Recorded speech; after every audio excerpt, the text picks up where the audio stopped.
जय गुरुजी। अथ श्री शिव महापुराणे पंचमे उम संहिता अथैकविंशोऽध्यायः। व्यास उवाच। ब्राह्मणत्वं हि दुष्प्राप्यं निसर्गाद्र ब्रह्मणो भवेत्। ईश्वरस्य मुखात् क्षत्रो बाहुभ्यामुरुतो विषः। पद्मयां शूद्रः समुत्पन्न इति तस्य मुखाच्युतिः। किमु स्थितिमदस्थाना दाप्नुवन्ति हतो वद। सनत्कुमार उवाच। दुष्कृतेन तु कालेय स्थानादभ्रश्यन्ति मानवा। श्रेष्ठः स्थानं समासाद्य तस्माद्रक्षेत पंडितः। यस्तु विप्रत्वमुत्सृज्य क्षत्रयोन्यां प्रसूयते। ब्राह्मण्यास्य परिभ्रष्टः क्षत्रियत्वं निषेवते। अधर्मसेवनान्नुद्ध तथैव परिवर्तते। जन्मान्तरसहस्राणि तमस्याविशते यतः। तस्मात् प्राप्य परं स्थानं प्रमादेन तु नाशयेत्। स्वस्थानं सर्वदा रक्षेत् प्राप्यापि विपदो नरः। ब्राह्मणत्वं शुभं प्राप्य ब्राह्मणं योऽवमन्यते। भोज्याभोज्यं न जानाति स पुमान् क्षत्रियो भवेत्। कर्मणा येन मेधावी शूद्रो वैश्यो हि जायते। तते वक्ष्यामि निखिलं येन वर्णोत्तमो भवेत्। शूद्रकर्म यथोदृष्टं शूद्रो भूत्वा समाचरेत्। यथावत्परिचर्या तु त्रिषु वर्णेषु नित्यदा। कुरुते कामयानस्तु शूद्रोऽपि वैश्यतां व्रजत। यो योजयेन्द्वनैर्वश्यो जुह्यानश्व यथाविधि।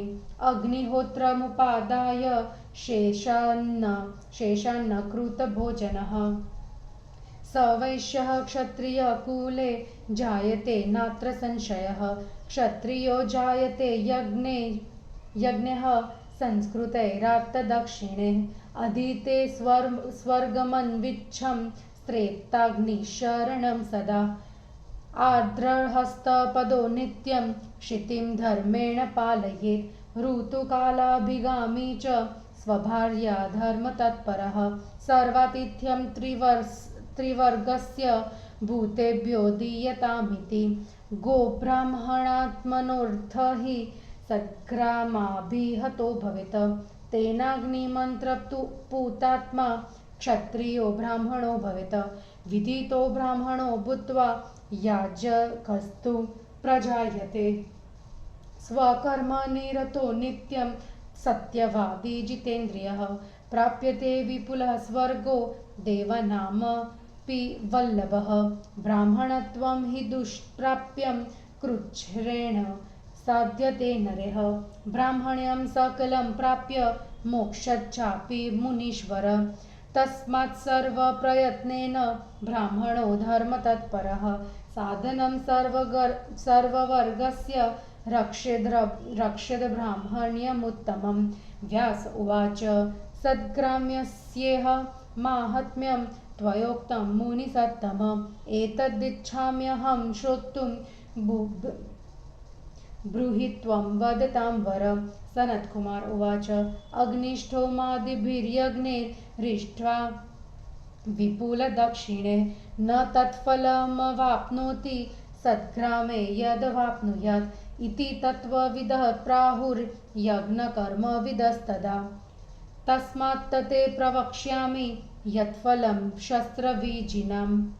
धर्मलाभोऽर्थलाभक्ष्व यशोलाभस्तथैव च। यः शूरो वाञ्छते युद्धं विमृदन्नन्परवाहिनीं। तस्य धर्मार्थकामाश्व यज्ञशैव सदक्षिणः। परं ह्यभिमुखं दत्त्वा तद्धानं योधिरोहति। विष्णुलोके स जायेत यश्वयुद्धे पराजितः। अश्वमेधानवाप्नोति चतुरो न मृतः सचेत। यस्तु शस्त्रमनुसृज्य म्रियते वाहिनीमुखे। सम्मुखो वर्तते शूरः स स्वर्गान्न निवर्तते। राजा वा राजपुत्रो वा सेनापतिरथापिव वा हतः क्षात्रेण यः शूरस्तस्य लोकोक्षयो भवेत् यावन्ति तस्य रोमाणि विदन्ते स्त्रैर्महावहवे तावतो लभते लोकान् सर्वकामदुदाक्षयान् विरासनं विरशय्या विरस्थान स्थितिस्थिरा सर्वदा भवति व्यास इह लोके परत्र च गवार्थे ब्राह्मणार्थे च स्थानस्वाम्यर्थमेव च ये मृतास्ते सुखं यान्ति यथा सुकृतिंस्तथा यः कश्चिद् ब्राह्मणं हत्वा पश्चात् प्राणान् परित्यजेत् तत्रासो स्वपतेर्युद्धे सस्वर्गं न निवर्तते क्राव्यादैर्दन्तिभिश्चैव हतस्य गतिरुत्तमा द्विजगोस्वामिनामर्थे भवेद्विपुलदाक्षया शक्नोत्विह समर्थश्व यष्टुं क्रतुशतैरपि आत्मदेहपरित्यागः कर्तु युद्धि सुदुष्करः युद्धं पुण्यतमं स्वर्ग्यरूपज्ञं सर्वतोमुखं सर्वेषामेव वर्णानां क्षत्रियस्य विशेषतः भृशं चैव प्रवक्ष्यामि युद्धधर्म सनातनं यादृशाय प्रहर्तव्यं यादृशं परिवर्जयेत् आततायिनमायान्तं पि वेदान्तगं द्विजं जिधांसन्तं जिधांसेतु न तेन ब्रह्मा भवेत् हन्ताप्यसो न हन्तव्यः पानीयं यश्वयाचते रणे हत्वा तुरान् व्यास न स नरो ब्रह्मः भवेत् व्याधितं दुर्बलं बालं श्रीनाथं कृपणं ध्रुवं धनुर्भग्नं छिन्नगुणं हत्वा वै ब्रह्मः भवेत् एवं विचार्य सद्धिमन् भवेत् प्रीत्या रणप्रियः स जन्मनः फलं प्राप्य परत्रेह प्रमोदते। इति श्री शिवमहापुराणे पंचमसंहितायां रणफलवर्णनं नामैकविंशोऽध्यायः। हिंदी अनुवाद। व्यास जी ने कहा, स्वभाव से ही ब्राह्मणत्व दुर्लभ है। ईश्वर के मुख से ब्राह्मण, भुजाओं से क्षत्रिय और जंघाओं से वैश्य वर्ण उत्पन्न हुआ।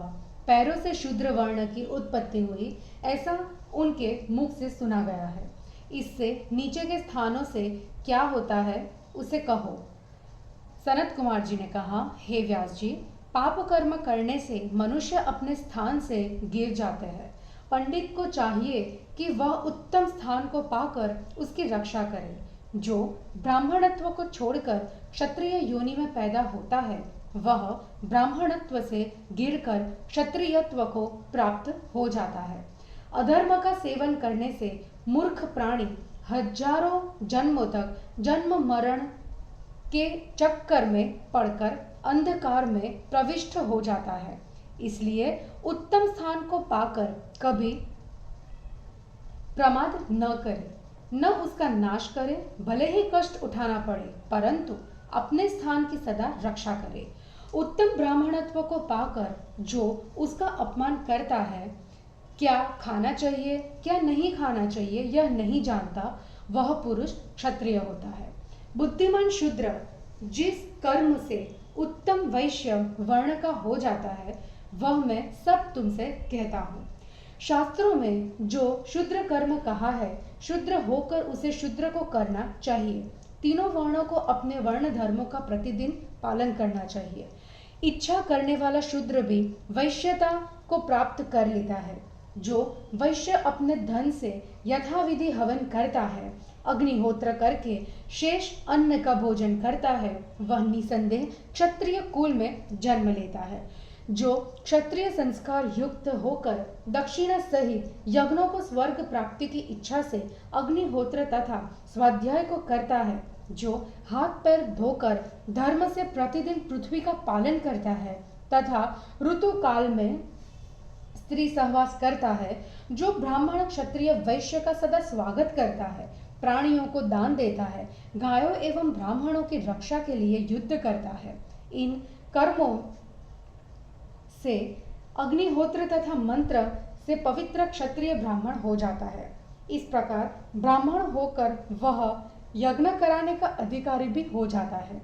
अपने धर्म के तत्पर सत्यवादी तथा जितेंद्रिय होकर स्वर्ग में देवताओं का भी प्यारा हो जाता है।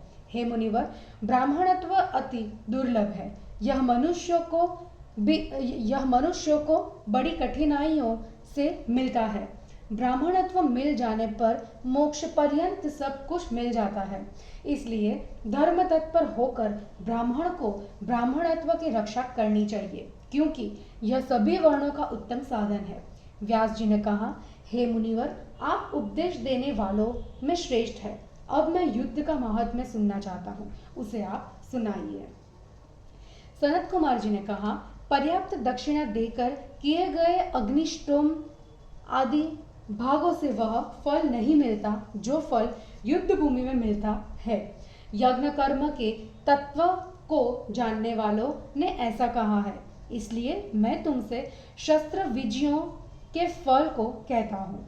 जो शूर पुरुष दूसरे की सेना को मसल देना चाहता है, उसे धर्म, यश तथा अर्थ लाभ होता है। जो मनुष्य अपने सामने दान दक्षिणा देकर युद्ध के वाहन पर चढ़ता है, उसे धर्म, अर्थ, काम तथा दक्षिणा सहित किए हुए यज्ञ का फल मिलता है। वह विजयी होकर 4 अश्वमेघ यज्ञों का फल पाता है। अंत में विष्णु लोक में जाता है। जो शस्त्र को लिए हुए युद्ध भूमि में मर जाता है, वह शूर स्वर्ग से नहीं लौटता। राजा, राजपुत्र या सेनापति जो भी क्षत्रिय शूर से मारा गया हो, उसे अक्षय लोक की प्राप्ति होती है। महायुद्ध में शूर के जितने रोम शस्त्र से कटते हैं, वह उसने सर्वकाम प्रद अक्षय लोकों को प्राप्त होता है। हे व्यास जी, वीरासन, वीरशैया, वीरस्थान की स्थिति इस लोक तथा परलोक में सदा स्थिर रहती है। जो मनुष्य गाय, ब्राह्मण अपने स्थान तथा अपने स्वामी के लिए प्राण त्याग करते हैं, वे उस प्रकार सुखी होते हैं जैसे पुण्यात्मा। जो कोई स्वामी के लिए युद्ध में ब्राह्मणों को मारकर बाद में स्वयं मर जाता है, वह भी स्वर्ग से नहीं लौटता। युद्ध में क्रव्याद तथा दंतियों से मारे गए वीर की तथा ब्राह्मण एवं स्वामी के लिए मरे हुए की भी उत्तम गति होती है। समर्थ पुरुष सैकड़ों यज्ञ कर सकता है, किंतु युद्ध में जाकर अपने प्राणों को छोड़ना कठिन है। सभी वर्णों के लिए, विशेष करके क्षत्रिय के लिए सभी प्रकार से युद्ध पुण्य तथा सुंदर रूप को देने वाला है। अब मैं सनातन युद्ध धर्म को कहता हूँ। जैसे व्यक्ति को मारना चाहिए और जैसे को छोड़ देना चाहिए, वेदांती ब्राह्मण यदि आततायी है और वह मारने के लिए आ रहा है, तो उसे मार देना चाहिए। उसे मारने से ब्रह्महत्या नहीं लगती। हे व्यास जी, यदि मारने योग्य व्यक्ति पानी मांगता हो तो उसे न मारे। युद्ध में रोगियों को मारने वाला मनुष्य ब्राह्मण धाती होता है। रोगी, दुर्बल, बालक, स्त्री, अनाथ, कृपण मतलब कंजूस, स्थिर, टूटे हुए धनुष वाले तथा धनुष की डोरी टूटे हुए पुरुष को मारने वाला ब्रह्मदाती होता है। जो बुद्धिमान पुरुष इस प्रकार विचार कर युद्ध करता है, वह अपने जन्म को सफल करके इस लोक तथा परलोक में आनंदित होता है। इस प्रकार श्री शिव महापुराण में रणफल वर्णन नामक 21वां अध्याय समाप्त हुआ। जय गुरु जी।